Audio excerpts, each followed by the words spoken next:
Hello and welcome to this special weekly show called Diaspora Diamonds, which is our salute to over 32 million strong Indian diaspora present in over 200 countries worldwide. I'm Gautam Roy. The show launched the same day, same time earlier this year, around the time the 17th Pravasi Bharatiya Divas Convention was held in Madhya Pradesh's Indore city. PBD provides a platform for the overseas Indian community to engage with the government and the people of India and share their experiences and insights. It also helps strengthen ties between India and global Indian diaspora and to recognize the achievements and contributions of Indians living abroad. The Pravasi Bharatiya Samman Awards are an integral part of the biennial event of PBD and are conferred by the President of India upon members of the Indian diaspora who have made exceptional contribution in their chosen fields and have acted as India's ambassadors in foreign lands. Our guest this week is one such awardee this year, Professor Ramjee Prasad, recipient Pravasi Bharatiya Samman Award and founder president CGC Denmark. Welcome to Diaspora Diamonds, Professor Prasad, and thank you for joining us from Wisconsin in the US, where you are at the present. Now, first of all, congratulations for the award. What were your first thoughts when you heard that you're getting the highest honor that the Indian government can give to an Indian living abroad, which in your case is Denmark? Yeah, it has been a great pleasure when I heard it. Actually, the Indian ambassador to Denmark, she called me, she informed me about it, and naturally, it's a matter of excitement. My wife was with me. I talked to her that this is the award government of India is going to give me, and ambassador herself has informed me, because the question came, who is talking to you and how far it may be correct. But I said ambassador herself is talking to me, so it is 100% correct. And we have to plan. Time was very short, because it was, perhaps if I remember correctly, 2nd of January I was informed, and then I was supposed to fly 5th of January. And of course we decided to fly together, so I had to arrange a flight ticket of my wife also. So it was arranged, and both were excited, very happy, informed to our family members. Wonderful. Now, what can you tell us about your journey from India to Denmark, from your origins in the Indian state of Bihar to how did you get to settle in Denmark? Let me tell you, this is very interesting. You know, that time it was Bihar, now it is Jharkhand. So my high school, of course, was in Gaya. Then I was admitted in BIT Sindri. At that time it was called Bihar Institute of Technology. Now it is called Birsa Institute of Technology. After two states divided, Bihar and Jharkhand. Naturally, I got my degree from there, Birsa Institute of Technology, a bachelor degree, if I remember correctly, in '68. And then I joined Birla Institute of Technology for my master program. And then I was appointed as assistant professor after masters. I did my PhD. And that is the way journey started in India. And you will be surprised, all my education is in India, in Bihar, in Ranchi. Right. And when people hear, they don't believe it. They don't believe Indian education can be of so high standard, and that too, education given in Bihar. That is the question many people ask me whenever I meet people, and sometime in the lift they say, "Where did you get your education? In the US?" I said, "No." "In Europe?" "No." "Where?" I said, "From Bihar." They don't believe that it is possible that somebody has got a degree from Bihar and top of this kind of wireless communication. But that is the 100% true story. And then after finishing my education at BIT Mishra, I was student professor, I became associate professor. And then I was invited by Dutch government to join and to lead satellite communication for rural development of Africa. Okay. I accepted the offer. First it was discussed in the house, but Dutch government posted me in Tanzania for 5 years. 63, let me remember I think I went to Africa in 83. Yeah, 83, I went to Africa and Tanzania to lead the research for satellite communication for rural development of Africa. 83 to 88, I was in Tanzania. Then Dutch government asked me, what is your plan? And naturally, I thought I will be back to India now, Birla Institute of Technology, because at that time Dr. S.C. Pandey, he was the director. Later he became first vice chancellor also. Okay. So he has told me, Ramji, don't resign, take holiday, leave. Otherwise, suppose you are back to India, maybe difficult to get a job. So my job was there at BIT Mishra, but the Dutch government asked me to continue with the government, and I was offered, or rather, I went back to Delft University of Technology, one of the best university in Europe, and of course, one of the top university in Europe. There, I was appointed, and I was asked to take the lead of the research. Still, I Right. remember when first time I had a meeting with the rector, vice chancellor of Delft University of Technology, and the deans. They asked my plan, and I told them first I will learn the language so that I understand the people. They said there are many Dutch people who know the Dutch. Don't waste your time in learning Dutch. Teach the research, because Dutch people think that it is difficult to do research in wireless telecommunication and publish the paper of high quality. So I just stopped learning the Dutch language, and you will be surprised. I was in Holland almost 12, 13 years. Then now I'm in Denmark, and I know only two languages: Hindi, my mother tongue, and English. English I learned also because of my sister, my bhabi. Right. She told me, Ramji, if you want to become top scientist, you have to learn one foreign language. Don't stress on only Hindi. Why this question came? My father was a freedom fighter. The day I was born, and I was almost to be born, my father got arrested by British people, I see. and he was in jail. So house was empty, my mother was alone, but okay, neighbors helped, that Indian culture is there, and I took the birth. So I was really biased with language only Hindi. But because of my bhabi, I learned English. She said that something you want to become on the global level, you have to learn some language other than Hindi. So I learned English. You will be surprised, at the age of 14, I learned English, ABCD, and those alphabets and so on. Okay. So I moved to Netherlands. I was there, and then my children grew. I have three children, one daughter and two sons. They grew, and it happened every family that they got a very good job and then moved around the globe. My daughter is in California. My son is in this place, Wisconsin, youngest son, and elder son is in Japan. All And right. all three are leading global people, except youngest son. He did business. He studied financial economics. You will be surprised. My daughter and son both are in wireless communication. My Wonderful. youngest son, my youngest son said, suppose the wireless collapse, then we will not have the money to eat. So one should go outside wireless, and he went into the business. And at the moment, I am here, and of course, I have a lot of meetings and discussions with different universities for collaboration. So Great. this is the short story of my journey from Netherlands to Denmark. So children left, and then my wife decided to move somewhere else. I got invitation from various places in the world, including the US, but we decided to settle down in Denmark. Okay, wonderful. So, That's quite a story. Now, you've been given the Pravasi Bharati Samman Award for your contributions in the field of information technology. You're the founder president of CTI of Global Capsule, which is also called CGC, and the founder chairperson of Global ICT Standardization Forum of India as well. Could you tell us a little bit more about your work in IT and Telecom? very good. Let me tell you, this is also surprising story of my academic career. My PhD is in plasma physics. I did PhD and at Birla Institute of Technology in the area of plasma physics. Then I moved, and then I decided that okay, plasma is a good subject. It has very good future, and I should do something else. And then I decided to move ahead in the field of telecommunication, and there was a huge shortage of top experts in the field of wireless communication. So as I told you, I had a first meeting with the Vice Chancellor Rector, what we call in Europe, of Delft Institute of Technology, and he said, Ramji, make a plan in some different direction to move ahead in Netherlands. So after giving lots of thought and discussions with my family and colleagues, I decided to go into the field of wireless communication. And as I told you, this was not my subject. My subject was plasma. So suddenly I moved, and I moved, let me recollect my mind, it was 88, 89 when I moved.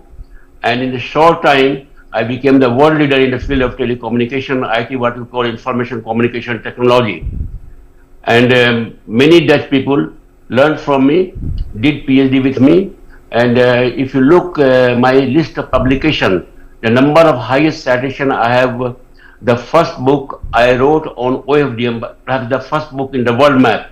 with one of my PhD students. He was Dutch student, and he did PhD in the field of satellite communication. So I called him at my home. His name is Richard Fanne. I said, Richard, I want to write a book together with you in the field of OFDM. And Right. OFDM was not known at that subject. Full form is orthogonal frequency division multiple access. So Richard said, sir, I have not done the work in this field. I said, look, I know your capability. We can write together a book. And the first book we wrote on OFDM in the world map is many countries like in Germany, even these people, they call it Bible of telecommunication. Okay. So that book has citation more than 7,000. Many professors in the world don't have overall citation 7,000, but that only one publication has citation more than 7,000. And there are other publications I did in many areas. So this is a short story about ICT. If I keep on talking, being a professor, I think I can talk about hours and hours about this topic. So I I know think I it's a should make very a fascinating topic, but you've also authored over 5 books related to over 6, in fact, books are related to various future technologies, and supervised over, in fact, 50 books rather, and 150 PhDs as well. You've supervised. You're a world-renowned telecom expert as well.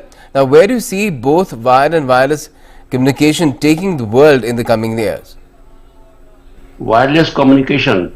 As you might have heard from our Prime Minister Modi ji, that he wants that India should to take lead in the field of 6G.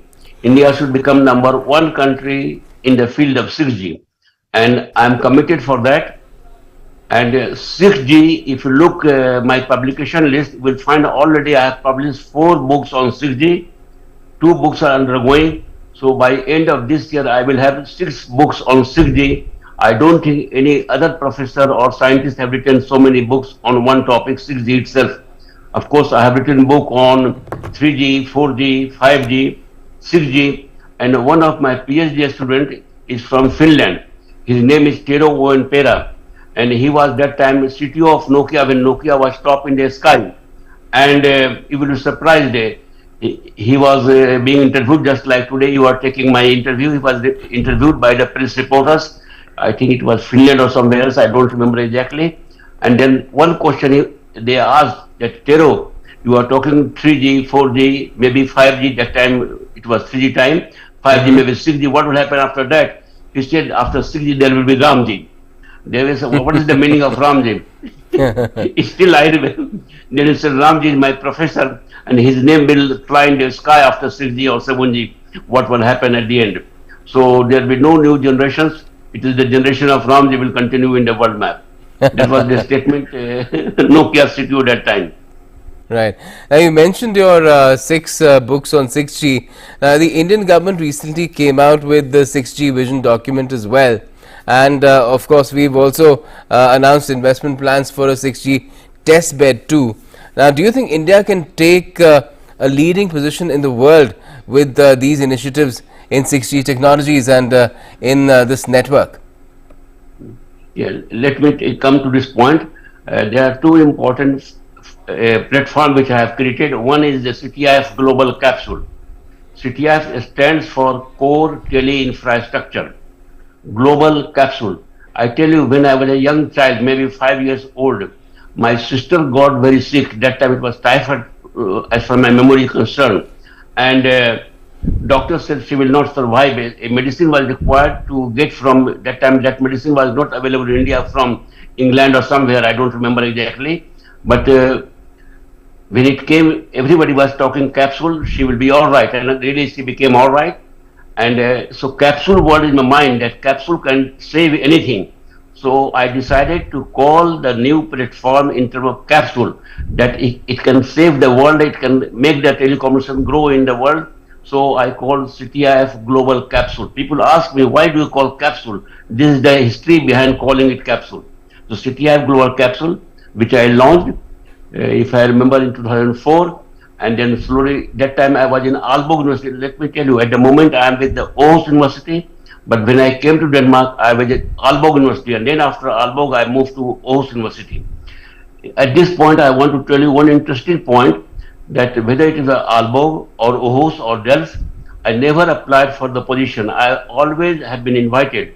Aalborg, I came also on invitation. Aarhus also I came on invitation. So that is my brief career. about ICT, about this field. That also interesting story. I can tell you, I was in China. There was a meeting about standardization long before I'm talking, and I saw the crowd. There was no Indian in the gathering, and it was the meeting of standardization. I was surprised why there is no Indian. So I asked the chairman that why there is no Indian. He said, "Sir, you are here." I said, "Yes, here I am here, but you have invited me as an European." And then I was told that India is not having any standardization body, and therefore Okay. Indians are not here. And that is the moment I took a vow that I will launch a standardization body in India. And I returned back India. I went to Kolkata. I invited people from industry, government of India, academician, and so on, and launched Global ICT Standardization Forum for India. And still it is continuing. I go to India every year at least 3 times, have the workshop, have an event. Just this time also I was in India, and it was Kolhapur and Mumbai. Kolhapur had a program for GISFE, and that was the 40th event of GISFE event in India. Okay. So I go to India not quite often, at least 2 times, 3 times every year. And now I'm coming again in November. Great. Now, how critical do you think is this rapid progression in communication technology, especially from 4G to 5G and now 6G, to India's overall economic growth, progress and development? India is already on the path to become the world's third largest economy within this decade, but isn't the potential to change the lives of every Indian for the better the real game changer? Yes. Let me tell you, wireless communication is now everywhere, in every walk of life. Whether you go to agriculture, whether you go normal life, whether you go medical science, anywhere wireless is very, very important. And definitely it will help to grow the economy of India to any extent what Modi ji wants, what we want, what everybody wants. So definitely it will grow economy. And as you mentioned that it may be third economy in the world, I'm quite sure. Maybe one day it may become number one in the world also. I'm not, I cannot forecast it, but definitely India will grow very much. And the brain India had, if whether you go to US, whether you go to Europe, if you look the US also, if you look the top publications, out of 10 publications, at least 5 publications will be written by Indian origin. They may have Okay. become American, they may have become Danish or Dutch like me and so on, but they are all from Indian origin. So India has the capability to become number one in the world. All right. Now, you've been living in Denmark for several years. It must have given you a lot of insight into Denmark's socio-economic milieu. There's definitely religious and cultural connection with India, but how do you assess the other efforts which are being made to build upon this base and to make the partnership between India and Denmark one of the 21st century? Yeah, that is a good point. See, India is, there are 2 points that I will try to tell you. I mentioned to Danish people, I mentioned to my Indian colleagues that if you look at the number of Nobel Prize winner density in the world, Denmark is number one. I'm not talking about number of Nobel Prize winners. Denmark is a small country. Number of winners divided by population of the country, Denmark is number one in the world. India has, now it has become, to my knowledge, the largest population in the world. We have overpassed China now. Yes. Or we will overpass by this year. You might be knowing better than me. So, such a large population in India, we have the brain, we have the capability. Denmark has another capability. If we join the hand together, I think really in the knowledge, in the wisdom, in the academic side, Nobel Prize winners and so on, economy of course, so really will grow to any extent government desires, so long government support the activities. Yes, certainly. We have a green strategic partnership in place. But overall, how is India viewed by the Danes themselves? Is it seen as a rising global power, which is also the voice of the global south, as it is attempting to be while hosting the G20 summit this year? About a view of people about India you are talking. Yes. Yes. Of Danish people. View is very, Danish people, yes. View is very positive. If I remember correctly, year before last year, Danish Prime Minister, she was there in India. Last year, Indian Prime Minister Modi was here, not here in the US, in Denmark. And Then Danish Crown Prince is also visited India. So view is very good, view is very positive, and Danish people look India in a growing country. They want to work together with Denmark and India, and even Aarhus University, where I am employed at the moment, actually looking very high point of view, and rector and dean and head, they want to visit, discuss and create a collaboration with Indian universities, industries and so on. So view is very positive to my understanding. Of course, I am with the academic field. I am either talking with the academicians or industrialists and so on. Common people, I'm sure they might be having positive view. Certainly. Now, Indians have I had a cannot say all long-standing, yes, Indians have also had a long-standing presence in Denmark. The numbers are around 18,500 now who live and work there, but they range from IT professionals to students. Now, how have they been contributing to the advancement and progress of Denmark? In general, the connection which I have with Indians in Denmark, they are highly qualified people. I have met doctors from India, and they are doing good service. They have a good position in Denmark. So I have met medical doctors, mostly medical doctors I am meeting, their family, and of course there are also in the industry also. So I think overall they have felt good. I don't think they have got any bad opinion in any way. At least they have not talked to me. And how is this contribution viewed by their adopted country? How about contribution from Denmark? No. The Indian community in Denmark, their contribution, how they viewed by the people there, by Denmark itself, because even your contribution, I believe, has been recognized in the highest level in Denmark as well. You are right. As I told you that I have a lot of connection with the medical doctors. Danish people believe that these doctors are quite good. They can do good service for Danish society and so on. That not only it is my feeling, but like my fellow Danish colleagues, when they come across with Indian doctors, they come and tell me that treatment was very good, and they are very positive. Right. And your own contribution has been recognized by the Dutch authorities as well, right? Yeah. Okay. Now, before we have to go, tell us about the experience of attending the Pravasi Bharatiya Divas convention in Indore. I'm sure you must have, you mentioned that you keep coming to India every now and then. Now, what was the impression that you took back when you visited Indore, about India's progress and development? Very good question you are asking me. Indore is a nice place, very clean city. And Indian Prime Minister mentioned also in his talk the cleanest city in the country, and he advised us to visit some important places. We didn't have much time, but definitely I realized the country is good, people are good, and many people came to attend the event. I think, of course, awardees were there, but the hall was crowded.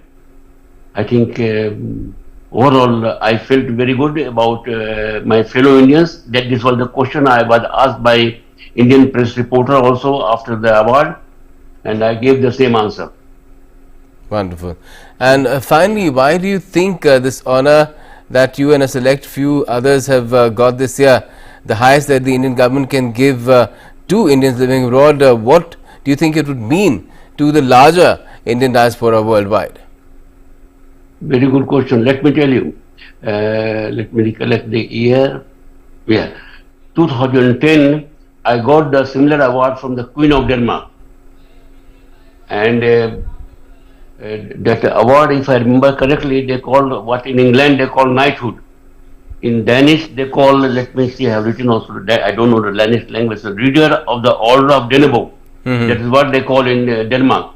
That was the award I got in 2010. And now and then, many times I have been asked, even in writing, what similar award you have got from India. Naturally, I had never got such similar award except a small award here and there. So when I got this award, I said, now I have the answer. If any Danish people ask me any similar award, then I have the award that perhaps more powerful than this award that I don't want to say. But definitely, similar award I got now from India. I am very proud of it. Proudly I talk about it. It was announced in Danish newspaper everywhere about this award. So I'm so happy and excited that finally I got award from my motherland. Yes, and how do you think this award, what sort of message do you think it conveys to the larger Indian diaspora? Larger, yeah. My message is that India is a great country. India has a big talent. We have to commit ourselves. If we commit, we can achieve what our Prime Minister is talking, what we are thinking ourselves.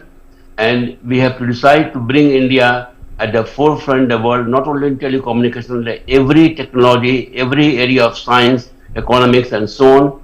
Country should grow. This should be our commitment. This is my message. And then, of course, originally I am an Indian, 100% Indian, but at the same time, legally I am having Dutch passport. Then I am working full time in Denmark. So, I always say I am a global citizen. By birth I am an Indian, by passport I am Dutch, by job I am Danish, but I work for the global development. And India is at the forefront in my head. As I told you, I travel every year at least 2-3 times to India.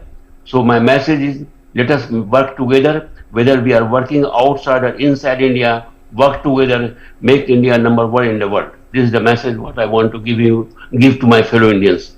Great, and I'm sure everybody is working towards that goal as well to the best of their ability. And thank you so much for joining us and talking about your experiences, your insights as far as being a Pravasi is concerned. Thank you. And that's all we have for the moment in this edition of Diaspora Diamonds. Do stay tuned to DD India for all the latest updates as well.